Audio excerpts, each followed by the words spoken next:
Friends, today we are blessed to have a very renowned jurist and Justice of India, Honorable Justice Muralidhar, who has no need to give any identification for his introduction or anything. We all know him. So, straight going to you, sir. Most welcome to our show, sir. Thank you. And today you have blessed us in our UPSIFS Lucknow regarding various nuances of wrongful conviction. Sir, I would like to ask you a very straight question that country like India, which has huge population, huge pendency of cases, but the wrongful conviction is also an issue which is globally exposed.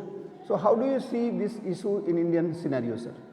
It's a very, very important issue because there is a possibility of errors creeping in when we are dealing with a country of this size and such a huge pendency of cases. And the rate of crime also is going up, and serious crime particularly is going up. There's a tremendous pressure on the police force, and as we all know, the police force is understaffed, and we don't necessarily follow scientific methods of investigation. There are serious challenges before the investigating agencies today. So the sooner we rectify the defects, the better, because if people have to have faith in the rule of law, it's very important that we correct these mistakes in investigation and in trial at the earliest possible time, so that the miscarriage of justice can be reversed. So I think it's very, very important an issue. And what happens is you've heard of the expression brooding sense of injustice. Yes, sir. So for families of persons who've been wrongly convicted, and for the person wrongly convicted, there is always that brooding sense of injustice. Very true, sir. As much as it is for the victims. So it is no answer to the victim also to say, sorry, we've got the wrong person. The victim will turn around and ask, so who was the right person? So the sooner we rectify these defects and the more improvements we bring into the system, the better it is for us as a country. Sir, today in your discussion, you have pointed out one very prominent issue that in the judicial system, whether it is leading to perfect justice or wrongful convictions and all, so the integrity of the person, the righteousness of your thought, that is very important. So please, sir, elaborate in few lines, sir, that concept. So, yes, the concept is this. We all take oaths as judges that we'll act without fear or favor, affection or ill will. And the word fear is very important. So for a judge in whose jurisdiction a sensational crime has taken place, is under tremendous fear that if he finds the person innocent, there will be a lot of negative impression on the court itself. Sir. And therefore there is some kind of a unstated pressure on the judge to affirm the conviction. Likewise, when it comes to investigating agencies, since they are answerable to the public and they have to show that something has been done in the case, sometimes there is a tendency not to go to the full hog of investigation.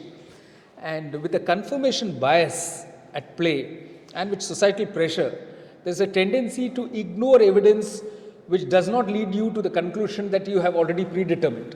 So very often the wrong person is then roped in, and the person who is really guilty is roaming free.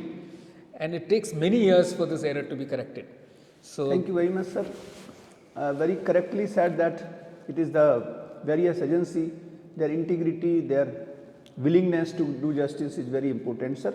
Having said that, sir, one another issue which you are well aware and you have flagged today here also, that Innocence project in US has flagged this issue almost since 1992. That's right. And thousand cases has been exposed where gross injustice has been done, wrongful conviction cases have been observed and explored.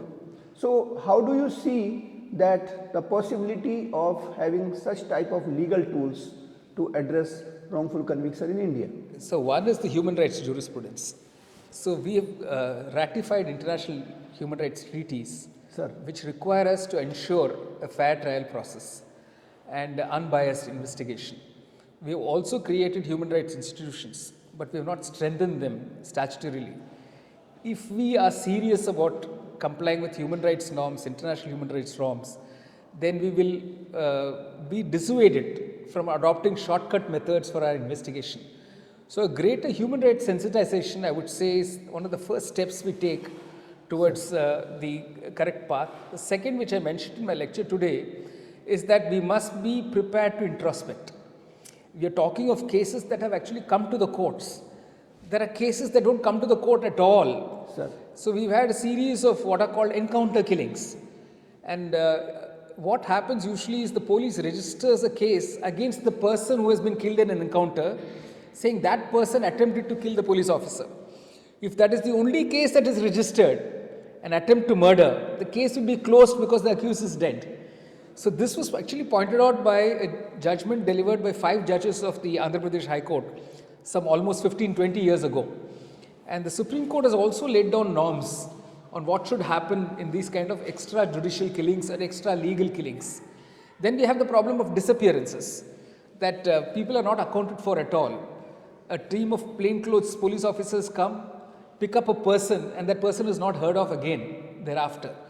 And our habeas corpus petitions are not enough because the police simply says we are still searching for the person, we are unable to find the person. So these are the other issues also which have to be dealt with together with improving our systems of investigation, because these are larger ramifications it has. When there is no justice done to persons or families of persons who have been wrongly picked up by the police and not heard of again, that creates a brooding discontentment. And then we are dealing with the reactions to that from the larger society.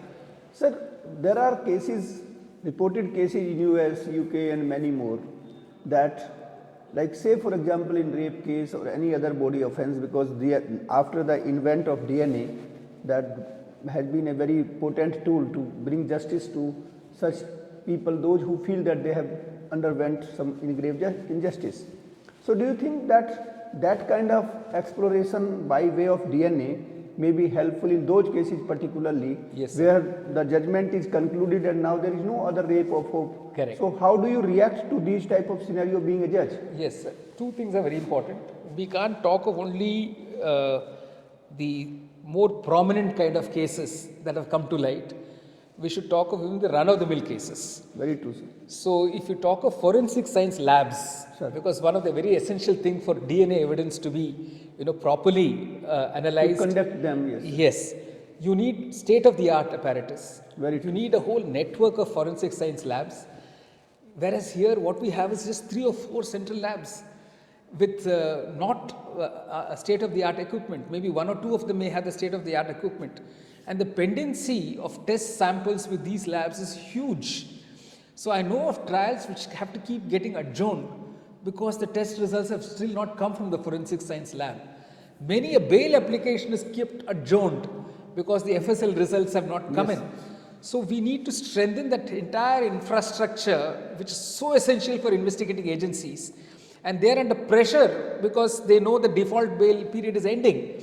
They are under pressure to file a charge sheet even without an FSL report. And very often this leads to very wrongful results. So we need to strengthen that infrastructure of FSL labs and make it as widely available, and we need to keep upgrading it. And I mentioned earlier also we need training, proper training. When a small police station in a small village or a town, they go to the scene of crime, what are the protocols they should follow to gather evidence, to preserve evidence for the purposes of DNA? Many of them are not following those protocols because either they are not aware or they are not trained or they don't have facilities to preserve and then to dispatch it to the nearest available FSL. So these are all issues I think we need to address. So to sum up, sir, what is your last saying that how investigation can be transparent, scientific, fair? Because I believe, sir, that without fair investigation, probably fair trial may not be complete. Correct. So how you connect these things and give, sir, your advice to the system, sir? Yeah, the advice to the system is this, that let us not adopt shortcuts, and let us be clear that we have to gather all possible evidence and not exclude evidence that may not confirm the suspicion that we have. and we should be able to give whatever we have gathered to the person accused of the crime, so that that person can then further analyze it and present a defense. Because today we have an uneven uneven playing field, where the defense is at a disadvantage in not having access to the evidence that can exculpate the defense. Sir. They only have to rely on evidence gathered by the prosecution. And if the prosecution leaves out evidence that can exculpate the defense, then we are in the same situation where a fair trial cannot take place. And the judge has a doubt. There are so many gaps in the story of the prosecution. We can't expect the judge to fill up those gaps. Very true. Or the judge's emotion to fill up the gaps. Today we are having that there are gaps, and the judge feels very strongly that society wants an answer. Yes, sir. Society wants me to confirm this person is the accused, and that is what really distorts the whole picture. Very true. So this is how I think a lack of a fair investigation will impinge on a fair trial. So thank you very much for blessing us, sir, and we shall be in continuous touch with you in furtherance to develop better justice system. And thank you once again, sir, for visiting us in UPSF Lucknow. I am Thank you very much, happy sir. there is an institute like this giving good training to young minds, and I am sure they will be the hope for our future. And I must appreciate this very concept of this institute and the training that it is offering. Sir, thank you very Thank much, you. sir, once again, sir.